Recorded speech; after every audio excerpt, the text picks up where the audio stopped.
주님만이 나의 힘, 나의 방패여, 나의 소망임을 선포합시다. 주님만이 나의 힘, 나의 방패, 나의 참 소망, 나의 몸 성성가 바쳐서 주님 경배합니다.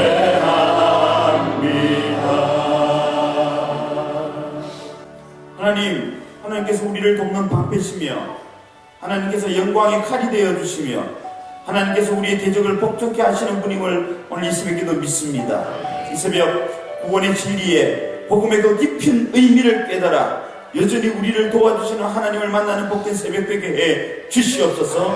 주 예수 그리스도의 이름으로 기도드리옵나이다. 아멘. 하나님의 말씀 로마서 3장 1절에서 8절 말씀입니다. 로마서 3장 1절에서 8절까지의 말씀 함께 찾으셔서 교도 가실 때에 하나님께 주시는 계시의 말씀으로 하시기 바랍니다. 그런즉 유대인의 나음이 무엇이며 할례의 유익이 무엇이냐?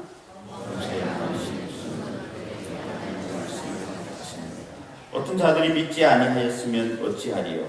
그 믿지 아니함이 하나님의 미쁘심을 피하겠느냐?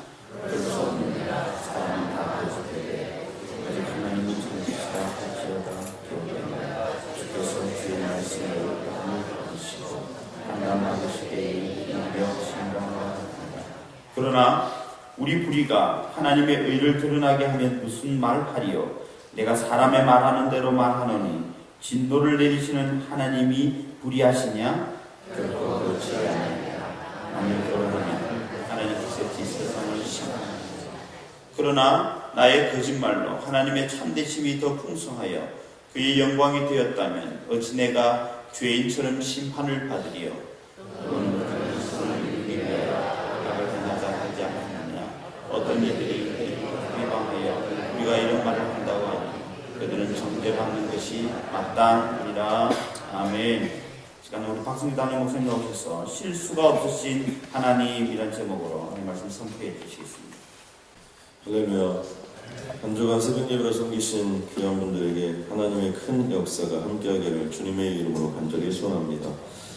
그 아우슈비츠 포로 수용소에서 겨우 빠져나와 생명을 건졌던 사람들의 많은 증언들이 있는데요. 그 중에 한 증언이 주로 어떤 내용이냐면 정말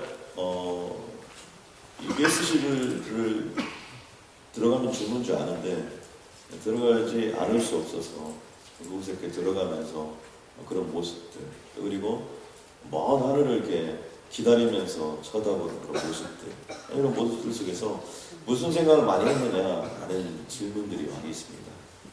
그 중에 한 가지가 뭐냐면 정말 하나님이 살아계신가? 정말 하나님이 살아계시다면 왜 그렇게 기도하는데도 저들은 더 승승장구하면서 더 많은 사람들을 죽이고 우리는 점점 죽어가는데 하나님은 왜 개입하지 않으십니까? 또 정말 하나님이 살아계시다면 정말 어떻게 이럴 수가 있는가? 이런 부분들의 의문들을 계속해서 던지는 것들을 볼 수 있습니다. 우리들도 마찬가지입니다. 우리들이 어떤 생각을 가지고 살아갈 때 일이 잘 될 때는 그런 생각을 잘 하지 않지만 내가 계획한 대로 내가 생각한 대로 일이 풀리지 않고 거기서 끝나지 아니하고 내가 어떤 잘못을 한 적이 없음에도 불구하고 나에게 어떤 피해를 가하거나 그런 것들이 도를 넘어서서 우리가 어려움이 겪어질 때 던지는 질문 중에 하나가 정말 하나님은 존재하시는가? 하나님은 있는가? 그냥 질문 정도에서 끝나면 괜찮은데 본질적으로 우리의 모습 속에서 정말 하나님은 신실하신 하나님인가? 이런 부분에 대한 반문이 들 때 신앙이 상당히 어렵고 고통스러운 것을 볼 수 있습니다. 이번에도 바로 우리 인접국에 있는 멕시코나 이런 곳에서는 납치와 어떤 사람들을 죽이는 일들이 참 많은데 최근에도 한 100여 구에 넘는 시체들이 무더기 이렇게 발견이 되는데 그 죽은 사람들이 어떤 사람들이냐면 무슨 죄가 있고 이런 사람들이 아니라 여행을 가고 있었는데 그 여행 가는 관광버스를 납치해가지고 거기 있는 모든 사람들을 다 죽여가지고 안매장시켰거든요. 그런데 더 경악을 금치 못하는 것은 뭐냐? 그것을 비호하고 보호해준 사람들인데 그 사람들이 경찰이라는 거예요. 경찰이 지키고 보호해야 되는데 범죄 세력과 결탁해서 어떤 그런 것들을 주고 뭐 어떻게 어쩌다 뭐 한 사람 뭐가 필요해서 조금 이런 것이 아니고 뭐 100명이 넘는 사람. 그러니까 이게 도대체 인간이 할 수 있는 일인가? 정말 하나님은 살아있는. 더 어려운 건 뭐예요? 이렇게 죄를 지으면 뭐 정말 뭐 잠이 안 오고 불면증에 뭐 있고 뭐 막 소스라치게 놀라고 뭐 이러면 좋은데 그러지 않고 잠도 잘 자고 또 거기에 잘 살기도 하고 또 그렇게 탈취했던 돈들을 가지고 흥청망청 세상을 살아가는 어떤 그런 모습들이 우리에게 보여질 때 정말 우리의 눈이 뒤집힐 수밖에 없는 그런 상황들이 있다는 겁니다. 그때 우리가 정말 하나님은 살아계신가? 하나님은 옳은가? 라는 부분에 대한 이 반문에 대해서 오늘 사도 바울은 답하고 있는 것입니다. 신앙이 무엇입니까? 신앙이라는 건 여러 가지 얘기할 수 있지만 그 중에 하나는 뭐냐면 어떤 상황 속에서도 하나님은 옳다고 우리가 고백하고 나아가는 것이 바로 그게 신앙인 줄로 믿습니다.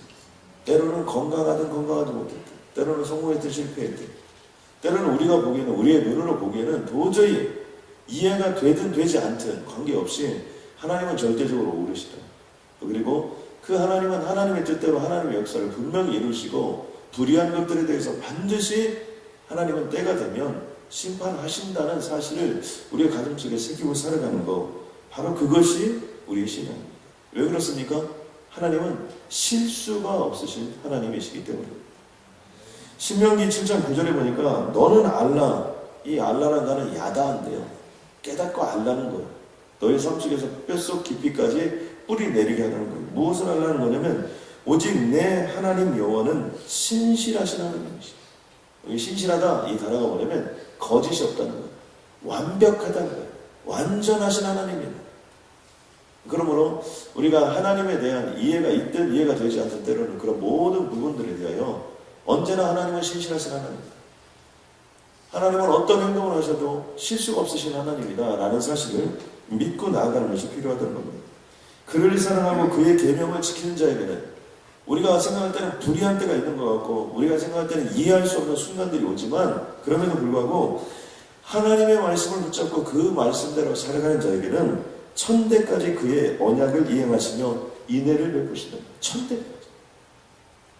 저는 여기 있는 모든 분들이 이 새벽기도로 말미암아 여러분의 가정이 천대까지 축복을 받는 역사가 있기를 주님의 이름으로 간절히 소원합니다. 어쩌면 우리가 때로는 기도도 하지 않고 때로는 뭐 강박하게 인생을 살고 그럼에도 불구하고 잘 되는 것은 아마 우리의 어머님 때나 신앙생활이 훨씬 더 어려웠을 때 신앙의 삶을 살면서 자라나는 후손들을 위하여 기도한 분들이 계시기 때문에 오늘 우리가 있게 된 줄로 믿습니다. 여러분 그런 역사가 있기 때문에 그렇게 되는 것이지 우연히 되는 것이 아니에요. 나는 한 번도 우리 집안에 예수 믿는 사람이 없이 내가 처음 예수를 믿었다. 그럼 그건 어떻게 된 거예요? 그것은 예수님께서 하나님 보좌 우편에서 우리를 위하여 중보기도 하시고 성령님께서 지금도 말할 수 없는 탄식으로 기도하고 있기 때문에 우리가 존재하는 것이지 여러분 다른 것이 아니에요. 하나님이 살아계시기 때문에 우리가 존재할 수 있다는 겁니다. 그러므로 우리가 명심해야 될 것은 항상 사람은 거짓되되 하나님은 참되다는 거예요. 사람은 아무리 잘해도 실수가 있지만 하나님은 실수가 없으신 하나님이라는 사실을 가슴속에 새겨야 됩니다. 이제 그러면서 우리는 몇 가지 변론에 대해서 이제 충실하게 좀 답을 찾아볼 필요가 있는데요. 첫 번째 반론이 있습니다. 첫 번째 반론이 뭐냐면 모든 사람들이 다 죄인이라면 유대인의 입장에서 모든 사람들이 다 심판을 받는 거예요. 그렇죠? 모든 사람이 다 죄인이니까 모든 사람이 다 심판을 받는 거예요. 그러면 내가 유대인이라는 유익이 도대체 뭐냐는 거예요.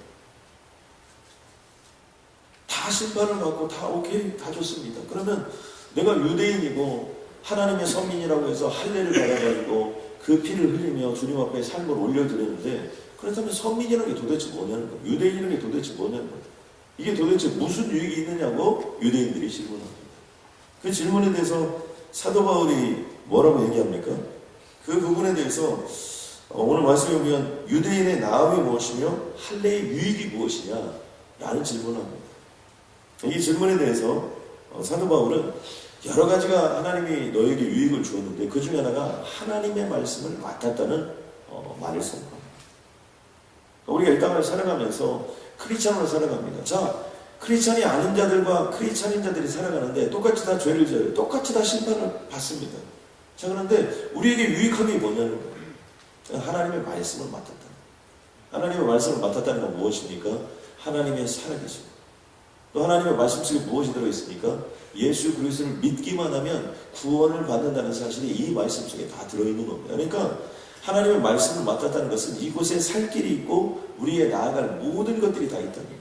너희가 하나님의 말씀을 맡았다는 거예요. 하나님의 말씀을 맡았다면 구원자 되신 예수 그리스도 그 메시아를 믿어야 된다는 거예요. 유대인들이 나는 하나님의 선민이다. 나는 유대인이다. 나는 할례를 받았다. 하나님이 나에게 모든 것들을 다 하나님의 자녀로 삼아주셨다. 여기서 만족해서는 안 된다는 거예요. 예수 그리스도를 믿고 더 중요한 건 뭐예요? 이 말씀을 맡은 자가 아니라 이 말씀대로 살아야 된다는 거예요. 그러면서 사도 바울이 우리에게 하고 싶은 핵심적인 말은 뭐냐면 신앙은 말이 아니라 삶이라는 얘기를 합니다. 저는 여기 있는 모든 분들이 이 특세에 참석하는 것으로 만족하지 않고 정말 그 영광스러운 하나님의 뜻대로 살아가는 역사에 있게 주님의 이름을 간절히 소원합니다. 이 말씀이요 또 기가 막힌 게 우리는 이런 전제를 늘 가지고 있습니다. 나는 말씀대로 절대로 실천할 수 없어. 또 나는 이 말씀대로 살 수 없어. 그런데요 제가 이렇게 신앙의 길을 걸어가다 보면 정말 이 말씀대로 사는 사람들이 의외로 많아요. 정말 신실하게 사는 사람들. 선교사님들, 목사님들 이런 분들만이 그런 삶을 사는 것이 아니라 정말 신실한 평신들, 정말 하나님의 말씀을 지키면서 살아가는 사람들이 얼마나 많은지 모릅니다. 그러므로 하나님의 말씀을 읽지 않는 것보다는 읽는 것이, 그 읽는 것보다는 그 말씀대로 묵상하면서 나의 삶의 어떤 토대를 이루는 것이, 그 토대에서 끝나지 아니하고 그 말씀대로 실천하며 나아가는 삶으로 가는 것이 더욱더 아름다운 모습인 것으로 사도 바울이 이 땅을 살아가는 우리들에게도 바로 똑같은 도전을 하고 있는 겁니다. 두 번째 반응은 무엇이냐면 이제 하나님께서 이스라엘 백성들을 통하여 많은 것들을 허락해 주셨는데 가다 보니 어떤 일이 일어나냐면 이스라엘 민족들이 불순종하게 된 거예요. 그러니까 하나님이 이스라엘 민족을 통해 이루고자 하는 일들이 계획이 다 백지화된 겁니다.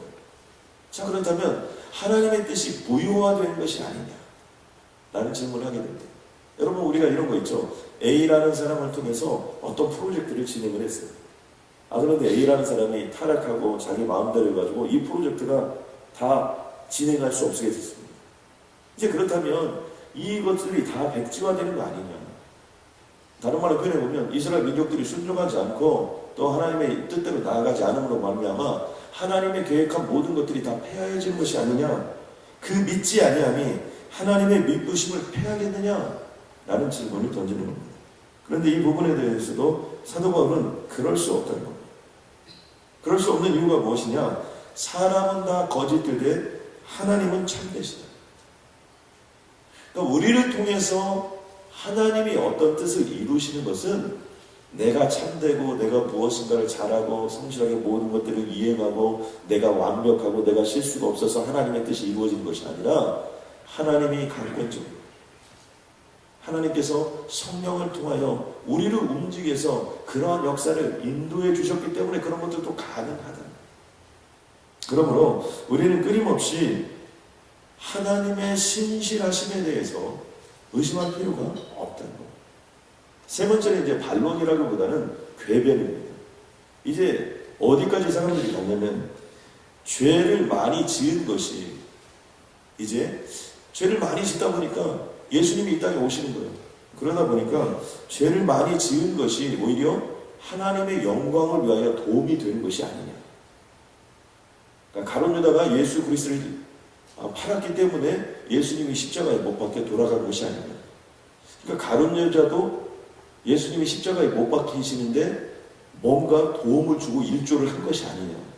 여기까지 이제 가게 되는 겁니다. 그러면서 무슨 얘기를 하냐면 나의 거짓말로 하나님의 참되심이 더 풍성하여 그의 영광이 되었다면 어찌 내가 죄인처럼 심판을 받으리요. 새벽이가 여러분 좀 난해하죠? 말하는 저도 좀 난해해요. 무슨 얘기냐면 내가 거짓말을 해서 하나님의 그런 부분이 심판이 오고 이런 부분이 왔다면 거기에 내가 일조를 한 것이 아니냐는 거예요. 그런데 나를 똑같이 취급해주면 어떻게 되는 거예요? 정말 황당하죠? 사도 바울은 뭐라고 대답합니까? 정죄받는 것이 옳다는 거예요.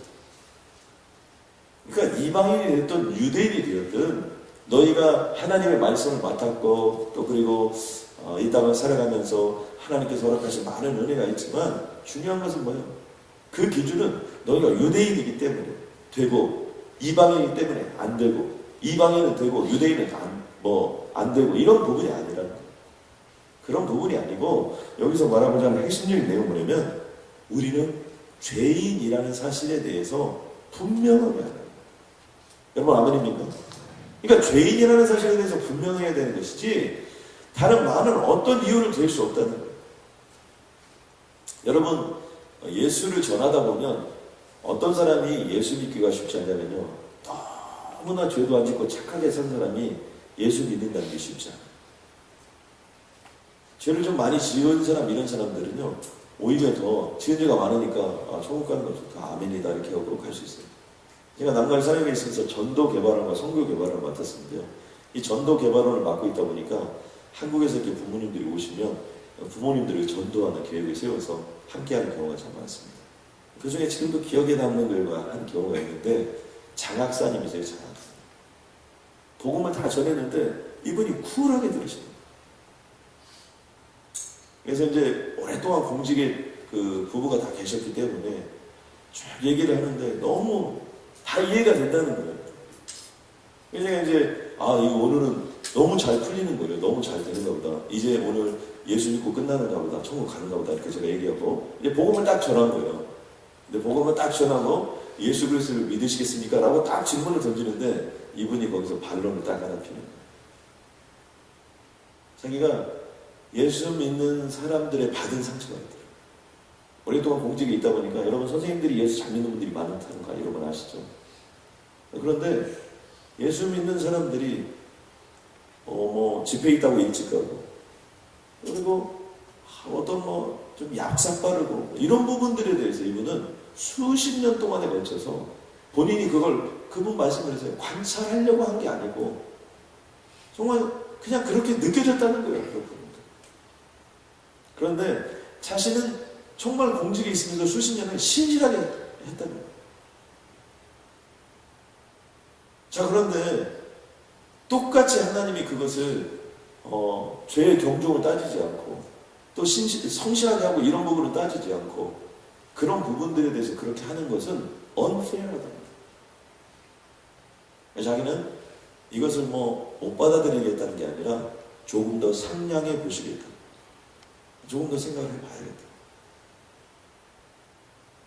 우리가 충분히 그럴 수 있어요. 우리가 신실하게 살면 살수록 우리가 성실하게 무엇인가를 하는 사람이면 하는 사람일수록 더 받아들이기가 어려운 거예요. 우리는 전제 자체를 유대인들은 좀 나쁜 사람처럼 우리가 느껴지지만 아니에요. 유대인들이 우리보다 훨씬 더 신앙생활을 철저합니다. 우리가 바리새파에 대해서 얘기하지만 사두개파나 이런 사람들 또는 헤롯당 이런 사람들은 좀 나쁜 쪽에 익숙하지만 여러분 바리새파 이런 사람들은요 얼마나 철저하게 하나님의 말씀에 순종하기 위하여 이 복음을 율법적으로까지 끌고 가서 그 하나하나의 것들에 모든 걸 순종하며 살아갔던 그들이 느끼기에는 하나님도 모르고 정말 예수 믿는 사람들을 핍박하고 유대인들을 핍박하고 이런 상황 속에서 생각해 본다면 도저히 저들과 내가 똑같이 심판을 받는다는 것을 받아들이는 것이 그들에게 너무나 어렵고 힘든 사실이라는 것을 우리는 알 수 있습니다. 그러나 여기서 우리가 한 가지 더 짚어봐야 되는 것은 뭐냐면 그것은 본질적인 입장이에요. 상대적인 입장에서는 신앙이 아니에요. 우리는 하나님을 만날 때 두 사람이 비교해서 만나는 게 아니에요. 우리는 오랫동안 학교 생활에 익숙해져가지고 성적순으로 모든 것들을 먹이는 세상 속에 살고 있어요. 성적순으로 모든 걸 결정한다는 건 뭐예요? 서로 비교해서 무엇인가를 한다는 거예요. 나도 모르게 그런 비교적 성향이 있습니다. 그래서 우리가 믿음을 얘기할 때도 저 사람보다는 내가 믿음이 덜하지, 저 사람보다는 내가 믿음이 좋지, 항상 우리는 그런 생각 속에 살고 있어요. 그러나 하나님의 앞에 우리가 서는 것은 무엇이냐면 절대적인 관점에서. 그러므로 하나님 앞에 내가 죄인이냐 아니냐 그 모습으로 우리는 서는 거예요. 그러므로 우리가 이 땅을 살아갈 때 꼭 가슴속에 새겨야 될 것이 있습니다. 그것은 뭐냐면 이 파스칼이 이런 얘기를 했어요. 나는 이 세 가지 단어를 믿지 않는다. 의인이나 위인이나 성자가 존재한다는 사실을 믿지 않는다. 이 땅에는 오직 한 종류의 사람들만 존재할 뿐이다.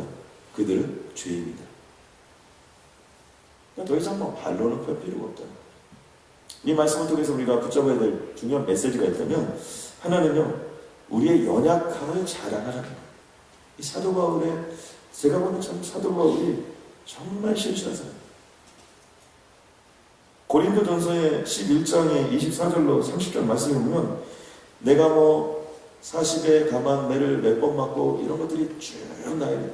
강해형, 강도형, 바다형 쭉 얘기합니다. 그러면서도 사도 바울이 여러 번 굶주리고 헐벗었다 얘기하면서 이런 대목이 나와요. 이 외의 일은 고세하고 아직도 날마다 내 속에 눌리는 일이 있습니다. 사도 바울도 날마다 내 속에 눌리는 것이 있었다는 거예요.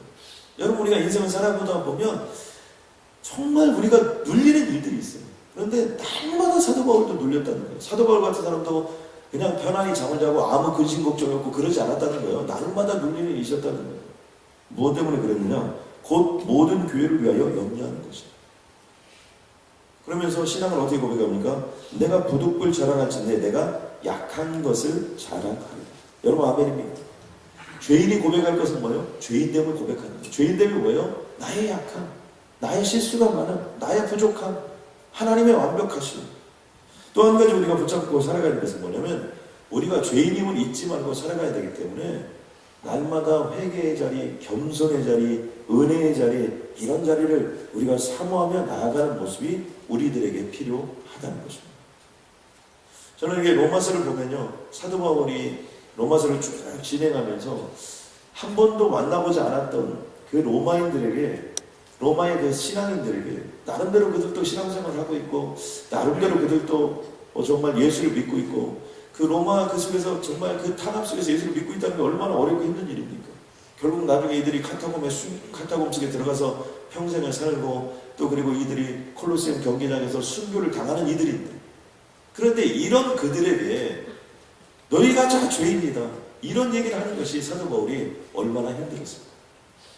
그런데 왜 사람들이 로마서를 통해서 변화가 되고 왜 로마서를 통해서 위대한 신학자가 나오고 왜 로마서를 통해서 위대한 평신도가 나오고 왜 로마서를 통해서 위대한 목회자가 나옵니까?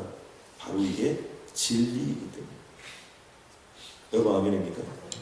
여러분, 어떤 순간이 와도 내가 죄인임을 하나님께 고백하고 나의 약함을 고백한다는 건 뭐예요? 내 힘으로 살지 않고 하나님의 힘으로서. 하나님은 절대로 참되신 하나님이기 때문에 절대로 참되신 그 하나님을 붙잡고 나아가는 자, 썩어지지 아니하는 영광을 붙잡고 살아가는 자에게는 하나님은 썩어지지 아니하는 천대까지 이르는 축복을 우리에게 주시겠다고 말씀하고 있는 것입니다. 여러분, 이번 주말 3일 중요합니다. 우리가 한 주간 새벽기도 하신 분들은 금, 토, 일 주말 3일을 잘 보내세요. 그러면 하나님께서 여러분의 인생 속에 새로운 역사를 허락해 주십니다. 그리고 이 주말을 여러분이 신실하게 잘 또 여러분의 미래를 위하여 또 해야 될 일들을 위하여 잘 투자하면요, 반드시 그것을 통하여 하나님이 우리들의 인생을 써주시고 은혜 내려 주실 줄로 믿습니다. 하나님 감사합니다. 오직 하나님만 참되신 줄로 믿습니다. 하나님, 인간의 생각은 하나님 이미 타락한 생각들입니다. 하나님 불쌍히 여겨 주시옵소서. 내 생각을 앞세우지 않게 하여 주시옵소서. 하나님, 내 뜻을 앞세우지 않게 하여 주시옵소서. 살아도 주를 위하여 죽어도 주를 위하여 죽겠다는 사도 바울처럼 하나님, 우리는 살아도 주님의 뜻을 향하여 나아가게 하여 주옵소서. 죽어서도 주님의 뜻만을 따르는 자가 되게 하여 주시옵소서. 하나님, 나는 불의하며 하나님의 참되심을 선포케 하여 주시옵소서. 하나님, 나는 연약한 존재이며 하나님만이 내 인생의 주인됨을 고백하오니 주여 내 인생을 사로잡아 주시어서 하나님의 뜻대로 써 주시옵소서. 하나님, 물고기 2마리와 보리떡 5개로 내 삶을 주님께 산제사로 올려드리오니 아버지, 이번 주말 3일간 하나님의 기적을 경험하게 하여 주시옵소서. 하나님, 4월 마지막에 있는 한 주간들마다 주님 역사하여 주셔서 새로운 능력과 권능으로 우리를 채워 주시오며 2011년이 우리들의 인생 속에서 가장 강력히 기억되고 가장 큰 축복으로 역사하는 귀한 시간으로 주님께서 친히 인도하여 주옵소서. 하나님, 이곳에 한 분 한 분들의 특별히 육체적인 한계를 뛰어넘을 수 있는 육신의 강함을 허락하여 주옵소서. 정신적으로 주님 역사하여 주셔서 사도 바울처럼 한평생 동안 흔들리지 않고 나아갈 수 있는 강함을 허락하여 주시옵소서. 하나님, 큰 영성을 허락하여 주시옵소서. 하나님이 쓰고도 남을 만한 귀한 인생들이 되어 무슨 일을 하든지 넉넉히 이기고 남는 그런 인생들 되게 하여 주옵소서. 예수님의 이름으로 기도드렸습니다.